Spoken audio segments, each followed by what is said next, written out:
morning guys, welcome back to channel Jejak Merlin dan balik lagi sama saya di sini Merlin. Buat teman-teman yang baru dan belum pernah mampir ke channel saya, kenalin nama saya Merlin. Di channel ini bakal membahas seputar Australia, oke? Seperti janji saya bahwa saya akan terus mengupdate mengenai situasi di Australia berhubungan dengan coronavirus ini.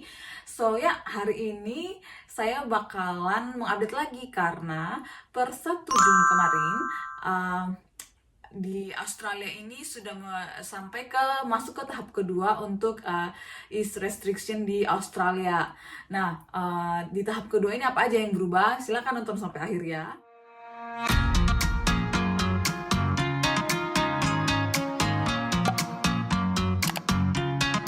Buat teman-teman yang mengikuti perjalanan video mengenai update situasi di Australia, kalau kalian lihat kan di video terakhir saya membahas bahwa kita ada di stage pertama ya.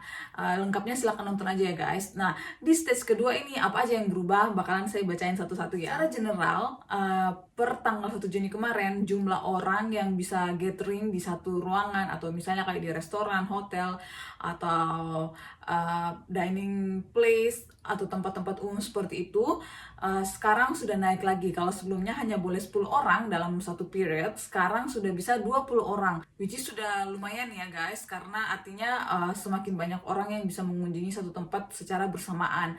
Nah, tapi masih dalam rangka social distancing, jadi tetap harus ada social distancing between orang-orang yang dalam satu tempat itu.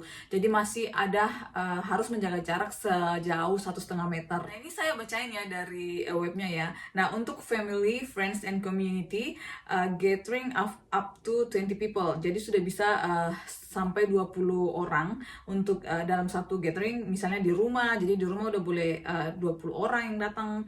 Terus di public space, kayak misalnya kalau di sini South Bank, terus kayak misalnya di gym udah boleh 20 orang. Terus di kolam renang juga sudah mulai buka, di wedding juga udah bisa tambah banyak orangnya. Terus bahkan di funeral maksimal 50 orang. Jadi intinya bisnis sudah mulai berjalan dengan normal karena semakin banyak orang yang boleh datang bersama-sama di waktu tertentu. Jadi kalau sebelumnya hanya 10 bisa 20 ya sekarang. Jadi banyak lah yang sudah buka, sinema sudah buka. Jadi buat teman-teman yang planning WHV ke Australia, mungkin kalau semakin membaik, mungkin chance-nya untuk masuk itu dan chance untuk dapat kerjanya mungkin bakalan lebih tinggi. Tapi untuk sekarang meskipun sudah normal, tapi masih banyak yang belum dapat kerjaan ya. Karena kalau 20 orang kan masih dibatasin kan, berarti nggak terlalu banyak ya yang harus bekerja seperti itu. Jadi ya seenggaknya ada tanda-tanda baik dan semoga kedepannya kita bisa sampai di stage ketiga, karena di stage 2 ini kita udah boleh traveling di regional kita sejauh 250 km. Dan nanti kalau di stage ketiga kayaknya udah bisa traveling interstate. Kalau sekarang kan hanya boleh dalam beberapa border udah buka, tapi beberapa border nggak, termasuk Queensland saat ini belum buka ya. Jadi orang dari state yang lain belum bisa masuk kalau misalnya nggak ada permit seperti itu. Oke, sekian untuk update coronavirusnya. Doain ya biar semuanya tetap aman-aman saja. Nah, karena di Instagram saya sering mengupdate soal situasi di Australia. Nah, banyak banget pertanyaan dari teman-teman yang masuk nanya, "Kak, kenapa sih kok nggak pakai masker?" Bahkan saya ngerti teman-teman ngingatin supaya pakai masker, karena kan kalau di Indonesia diwajibkan ya pakai masker, dan kelihatannya rasanya sangat nggak aman kalau keluar tanpa masker. Tapi guys, kalau teman-teman baca berita, masing-masing negara itu punya kebijakan. Jadi mungkin sebagian negara di Asia tuh mewajibkan warganya kalau keluar harus pakai masker. Tapi kalau di Australia, kita tidak diwajibkan untuk pakai masker. Jadi masker itu hanya untuk orang yang sakit, misalnya lagi batuk, lagi flu, seperti itu, dan dia bakalan keluar ke public area. Mereka wajib hukumnya untuk pakai masker. Bahkan kalau di sini guys, kalau teman-teman sering ngikutin story di Instagram saya kan kelihatan kan ya, hampir nggak ada sama sekali yang pakai masker. Apalagi kemarin pas bener-bener kemarin tuh sudah normal banget, karena pas jam pulang sekolah sudah padat sampai saya pun nggak bisa social distancing sama orang-orang di station ya, karena ya saking banyaknya orang. Dan kalau teman-teman lihat Pak, langsung kan pada komen, kok nggak pakai masker sih. Nah ya guys, karena di Australia ini kita nggak diwajibkan sama sekali. Bahkan kalau misalnya kamu pakai masker tuh diliatin sama orang karena pikirnya dia sakit atau apa seperti itu. Jadi hal yang normal di Australia kalau kita nggak pakai masker. Dan berbeda ya, jangan diikutin ya kalau di Indonesia. Karena kebijakan pemerintah kan masing-masing berbeda ya guys. Jadi ya kalau pemerintah di Indonesia bilang wajib, ya sudah wajib aja.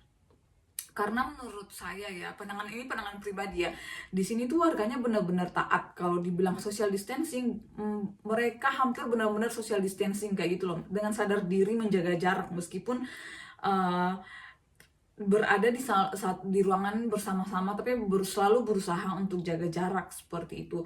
Nah sementara kalau di Indonesia yang saya lihat di video-video itu, warganya tuh nggak takut untuk berkerumunan, dempet-dempetan ke mall, berame-rame sampai mepet-mepetan, berjibun-jibun seperti itu. Jadi ya mungkin memang lebih baik sih teman-teman pakai masker, karena kalian nggak pernah tahu yang sebelah kalian sakit atau enggak seperti itu. Sementara coronavirus ini kan menyebarnya lewat droplet ya, seperti itu. Dan kalau saya baca di beberapa artikel, dia ngomong beberapa pakar di WHO itu ngomong kalau misalnya sebenarnya paling penting untuk menjaga diri dari coronavirus itu bukan soal masalah pakai masker, tapi soal kalian menjaga hygiene kalian. Cuci tangan paling sering, karena dia bilang gini, kalaupun kalian pakai masker dan sering-sering megang hidung, megang masker, perbaikin masker kalian nggak pernah tahu setelah pegang hal yang lain, terus kalian pegang masker kalian, nah kalau di tangan kalian tuh membawa carrier, terus megang masker kalian dan kalian tanpa sadar udah nyentuh masker kalian terus, malah itu bakalan menjadi salah satu jalan masuknya virus itu. Jadi ya meskipun teman-teman pakai masker, perhatikan juga, tetap usahain jangan megang-megang wajah terlalu banyak ya. Jadi itu update dari saya. Semoga teman-teman bisa ngerti kenapa kita nggak diwajibkan kalau di Australia, dan doain semoga kedepannya kita tambah menuju normal lagi sehingga border bisa segera dibuka dan teman-teman yang mau ke Australia bisa segera ke Australia ya. Oke, kalau gitu sekian dulu update dari saya. Semoga berguna buat teman-teman sekalian, dan kalau masih ada pertanyaan atau ada saran atau ada masukan, silahkan di komen di bawah ya. Sampai bertemu di video selanjutnya. Bye-bye.